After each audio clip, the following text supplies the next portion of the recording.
сәлем достар. Бүгін мен сіздерге үй жағдайында дайындалатын табиғи кальций рецептісімен бөлісетін боламын. Ол үшін бір кесе суға жуып тазаланған 2 жұмыртқамызды салып, жарты лимон шырын қосып, және 1-2 водорада сода, тұзды салып, жақсы араластырып 2 сағатқа қалдыратын боламыз. Себебі жұмыртқаның сыртындағы микробтар тазалану үшін.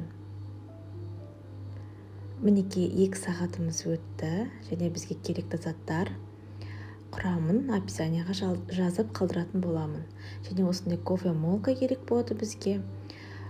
Кофемолкамызға жұмыртқаның қабығын, жаңғақтарды салып, үстінен сүтті құйып, кемінде 5 минут кофемолкадан өткізетін боламыз.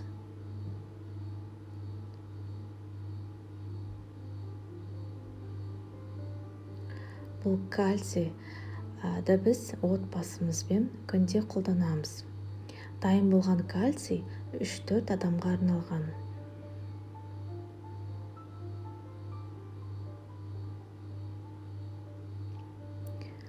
Мінекей, жақсылап өткізіп алдық. Иісі керемет болды. Енді дайын болған кальцийімізді ыдысымызға құйып, таза марлын алып, сүзетін боламыз.